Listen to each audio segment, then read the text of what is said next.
ధనుస్సుని పూజిస్తాం, ధనుస్సుకి అభిషేకం చేస్తాం. బంగారపు ధనుస్సు నేనే చేయించా. బోడు ఆ బంగారం ఎక్కడి నుంచి వచ్చిందో చెప్పడం, ఇన్కమ్ ట్యాక్స్ కట్టలేదు ఆ విషయం చెప్పడు. ఇక్కడ రామాలయంలో ధనుస్సు నేనే, ఎవడు చేయించమన్నా నేను?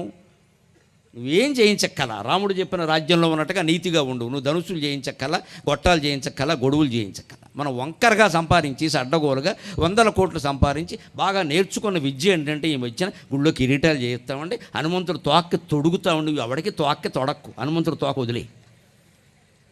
ఆ గొట్టం నేనే చేయించానని సిగ్గు లేదు చెప్పడు. ఆ బంగారం ఎలా వచ్చింది చెప్పు, ఆ బంగారం ఎలా వచ్చింది? ఎన్ని లాభాలు వేసుకుంటే వచ్చింది, ఎంత మోసం చేస్తే వచ్చింది? ఆ బంగారం గుళ్ళో పెడతావా? అది పాపం కాదు అది.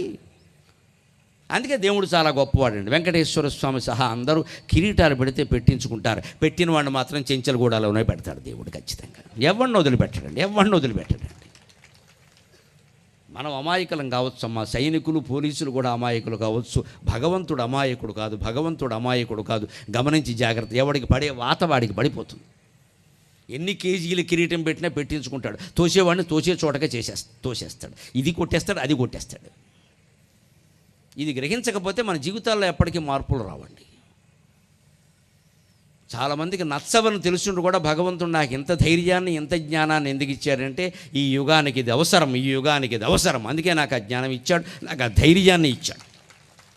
నేను ఎక్కడ ప్రవచనం చెప్పినా ఒకే ధైర్యంతో రైలెక్కుతా. వీళ్ళు నన్ను మళ్ళీ పిలవరు అనుకుని రైలెక్కుతాను నేను.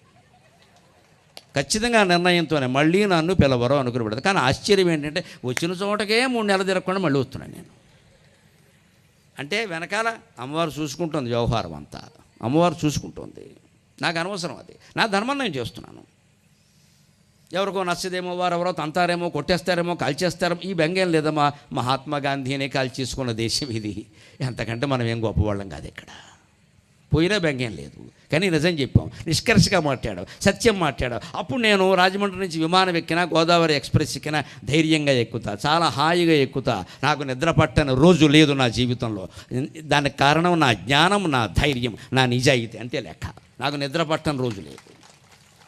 రోజుకు హోటల్లో ఉంటాం, రోజుకు ఒకళ్ళు ఇంట్లో ఉంటాం, ఓ రోజు రైల్లో ఉంటాం, ఓ రోజు విమానంలో ఉంటాం. నాకు నిద్ర పట్టని రోజు లేదు. ఎందుకంటే నా మనస్సులో ఏమీ లేదు, అంత ఖాళీ. వేదిక దిగితే నమశివాయ, ఇంకేం ఉండదు ఇక్కడ. ఏం మాట్లాడాను, దీని పరిణామాలు మాట్లాడింది అమ్మవారు, నాకు సంబంధం లేదు. నేను కేవలం మౌత్ పీస్.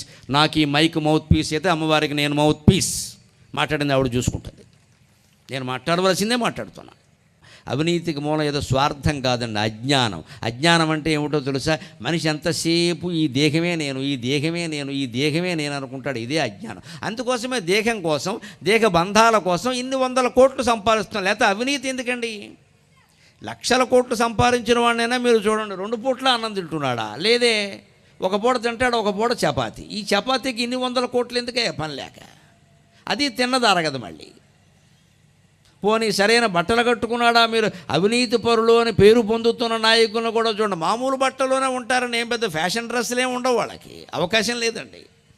పోనీ రాత్రి ఏమైనా పడుకోగానే నిద్రపడుతున్న పట్టదండి. ఎందుకంటే మంచం కింద డబ్బే, మరుగుదొడ్లోనూ డబ్బే. నిద్ర ఎలా పడుతుంది? ఎప్పుడెప్పుడు రైడింగ్ చేస్తాడో తెలియదు. వెంటనే వీడికి కళ్ళు తిరిగిపోతూ ఉంటే మురిచిపోతూ ఉంటాడు. ఎందుకంటే మరి దొంగ పని చేసిన తర్వాత అలాగే ఉంటుంది. అంచేది అజ్ఞానం అవినీతికి మూలం మనం గ్రహించాలి. గ్రహించవలసిన జ్ఞానం ఏమిటంటే, ఎంత డబ్బు సంపాదించినా నాకు తినడానికి లేనప్పుడు, ఉండడానికి లేనప్పుడు, నిద్ర పట్టనప్పుడు, నిత్యం భయంతో చచ్చిపోయేటప్పుడు ఈ డబ్బు నాకెందుకు అని గ్రహించడమే జ్ఞానం. అప్పుడు ఖచ్చితంగా మనిషి నీతిమంతంగానే ఉంటాడు, అవినీతి పని చెయ్యడు. కోట్లు మింగేయాలి, మనకి కాంట్రాక్ట్ చేపట్టి రోడ్డు మీద సిమెంట్ వేయకుండా మట్టి వేసేస్తే మనకి బాగా కలిసి వస్తుంది కదా. పైగా మళ్ళీ 6 నెలల్లో రోడ్డు చెడిపోతే ఆ కాంట్రాక్ట్ మనకే ఇస్తారు కదా, ఇంకోసారి వేసేయచ్చు కదా అని ఆలోచన వచ్చినప్పుడు ఏం చేయాలంటే, ఈ కంకర్రాళ్ళు వేయకుండా, మనం సరైన సిమెంట్ వేయకుండా ఇసుకేసేసి మట్టి వేసేసి చేసిన పాపం ఉందే, ఈ వేయకుండా దాచిపెట్టిన రాళ్ళన్నీ మన గాల్ బ్లాడర్లోకి ఎడతాయి. ఇప్పుడు అంతమందికి గాల్ బ్లాడర్లో రాళ్ళు సమస్య. గాల్ బ్లాడర్ ఆపరేషన్ అంటాడు, అక్కడి నుంచి క్యాన్సర్ వచ్చిందంటాడు, దానికి ఆపరేషన్ అంటాడు. వీళ్ళు సంపాదించిన ₹1,00,00,000 క్యాన్సర్కి సరిపోయాయి మొత్తం. ఇక్కడ పెళ్ళాం బిడ్డలు ఏడవడం సరిపోయింది. అప్పుడు ఏమంటాడు, మంచం పడుకుని ఎంత సంపాదించాం కానీ తినడానికి లేదా, ఆసుపత్రులకు పోసేసాం. మరి తెలియదా? మరి రోడ్డు అడ్డగోలుగా వేస్తే అలాగే ఉంటుంది. ఇక్కడ కాంట్రాక్ట్ ఒప్పుకున్నప్పుడు చేయాలి కదా. 90% సిమెంట్ ఉండాలి కానీ 10% సిమెంట్ ఉండి 90% ఇసుకేస్తానంటే ఎలాగా? ఎందుకు వేస్తాం మనం? డబ్బు కోసమే కదండి. డబ్బు ఎందుకండి? ఆలోచించండి. డబ్బు ఎందుకు? ఏం చేసుకుంటాం? మనకి మన పిల్లల కోసం. ఎవరికైనా ఈవేళ 10 మంది పిల్లలు ఉన్నారా? ఇక్కడున్న పెద్దవాళ్ళు, నా వయసు వాళ్ళు, 60 ఏళ్ళు దాటిన వాళ్ళు ఎవరిని పలకరించినా మీరు మేము అన్నదమ్ములం 5 అండి, అప్పచెల్లెళ్ళు 6 అండి ఇలా మాట్లాడతారు. మా కాలంలో ఉండేవారు. ఇవాళ ఎవరికీ లేరండి. మేమిద్దరం, మాకిద్దరం అంతే.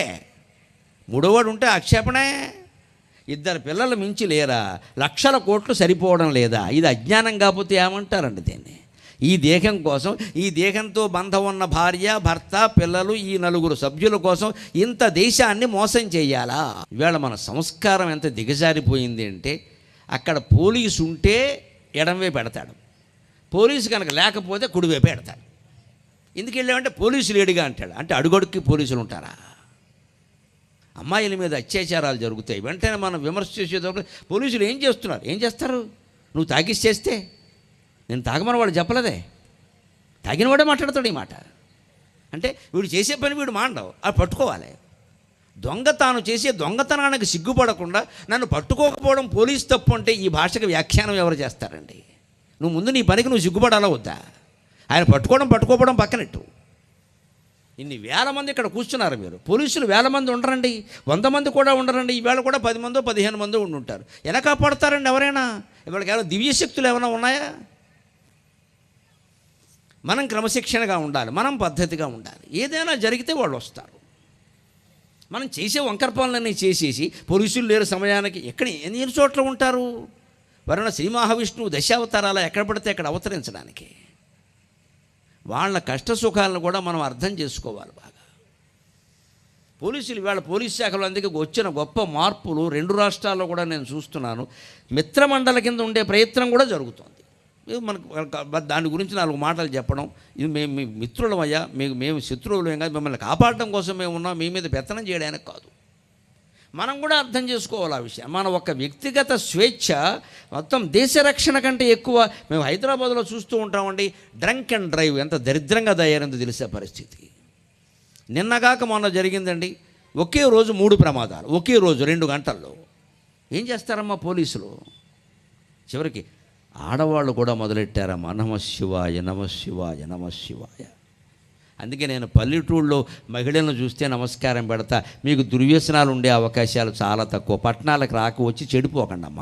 హైదరాబాద్ అసలే రాకండి, పని లేదు మీకు ఇక్కడ. పట్టణాల్లో పరిస్థితులు వేరుగా ఉన్నాయండి. మగాడు తాగితే మేము తాగకూడదా? మగాడు తిరిగితే మేము తిరగకూడదా? ఇదా స్వేచ్ఛ? కనీసం ఇదివరకు సగం జాతి మీద అందరికీ నమ్మకం ఉండేది. మహిళలు చెడిపోరు, మహిళలు తాగరు, మహిళలు సిగరెట్లు కాల్చరు, ఇవన్నీ ఉండేవండి. ఇప్పుడు అవి ఏం లేకుండా పోయే. మొత్తం అంత సమానం. దేంట్లో? చెడిపోవడంలో, బాగుపడడంలో కాదు. చదువులు ఉద్యోగాలు సమానమైతే పర్వాలేదండి, తాగడంలో సమానమా?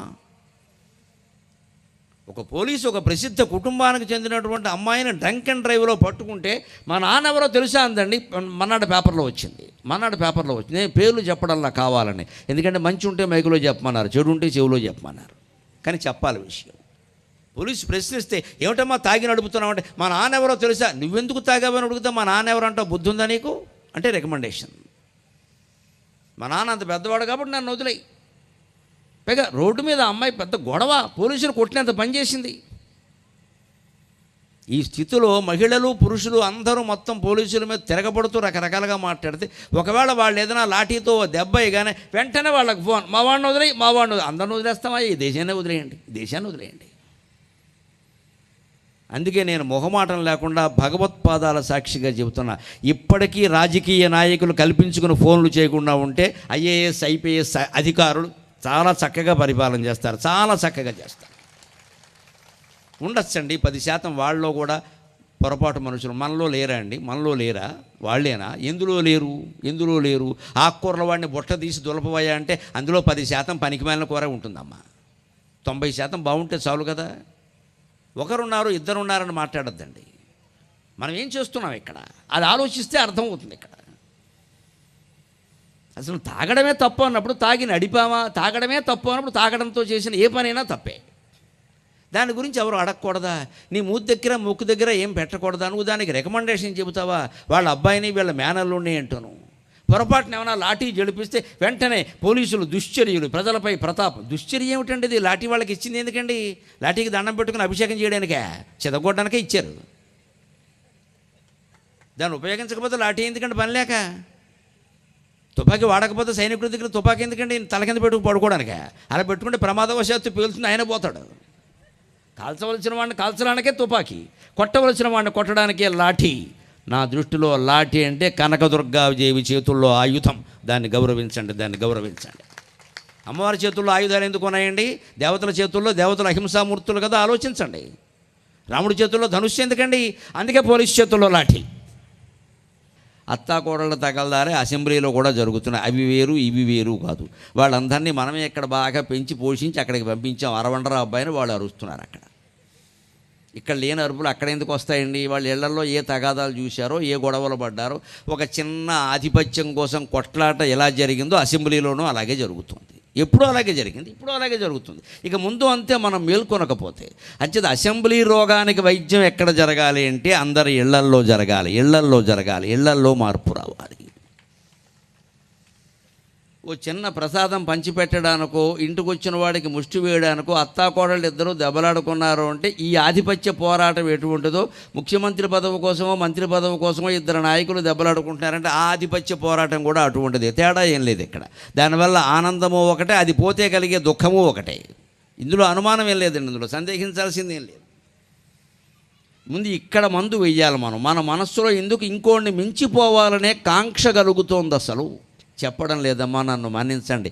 మహిళలు మారితే ప్రపంచం అంతా మారుతుంది. మహిళల ముందు దేశభక్తిని పిల్లలకి నూరు పోస్తే దేశం చాలా బాగుంటుంది, దేశం చాలా బాగుంటుంది. ఈ సభకి వచ్చిన మహిళలందరినీ నా మాతృస్వరూపంగా భావించి నమస్కారం పెట్టి కోరుతున్నా. పిల్లలకి సైనికుల గురించి చెప్పండి, పిల్లలకి సైనికుల గురించి చెప్పండి, పిల్లలకి రైతుల ప్రాధాన్యం గురించి చెప్పండి. మట్టి పిసుక్కునేవాడికి నా కూతురుని ఎవరైనా వంకర మాటలు మాట్లాడకండి అమ్మా. మట్టి పిసుక్కున్నవాడికి ఇవ్వకుండా ఇంకోటికి ఇస్తే పీక పిసికేస్తాడమ్మా, జాగ్రత్త. మట్టి పిసకడమే నయం. పీక పిసికేవాడి కంటే మట్టి పిసికేవాడు చాలా మంచివాడు. అమెరికాకి, ఆస్ట్రేలియాకి పంపిస్తున్నాం అమ్మాయిలను సంబంధాలు ఇచ్చి. వాడు విమానం దిగితే చాలు, ఏమిటో ఒక విమానంలోంచి అదో లగేజీ కూడా దిగుతుంది, వీడు కూడా దిగాడు. పెద్ద విషయం కాదు ఇక్కడ. అంతే, మా అల్లుడు విమానం ఎక్కాడు, మా అమ్ముడు విమానం ఎక్కాడు. వాడు అమ్మాయిని పాడెక్కించేస్తాడమ్మా. ఎక్కడెక్కడో ఎంత దూరం అయితే అంత గొప్ప, ఎంత డబ్బు ఉంటే అంత గొప్ప, ఎంత పదవి ఉంటే అంత గొప్ప అని ఆలోచిస్తున్నాం. కానీ మన ఊళ్ళోనే మనకు హాయిగా బంధువర్గంలోనే 10 ఎకరాల పొలం ఉన్న కుర్రాడు ఉన్నాడు కదా, మంచి చాకులో ఉన్నాడు, గుణపల్లా ఉన్నాడు. పుట్టే పిల్లలు కూడా గుణపల్లాగే ఉంటారని వాడికి ఇవ్వాలి మా పిల్లని తీసుకెళ్ళి.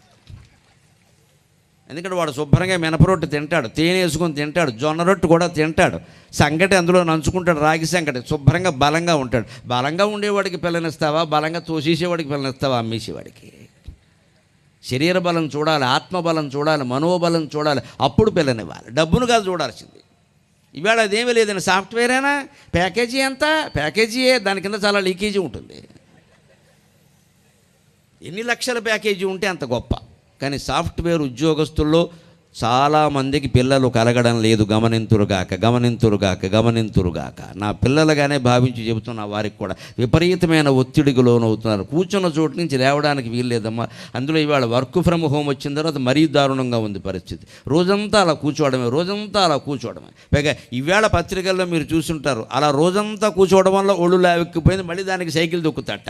అది తద్దినమైతే ఇది అధిక మాసం తద్దినం. ఇది ఒళ్ళు లావెక్కేలా చేసుకోవడం ఎందుకు, మళ్ళీ వ్యాయామాలు ఎందుకు ఇక్కడ పని లేక, అడుసు దొక్కనేలా కాలు గడగనేలా అని.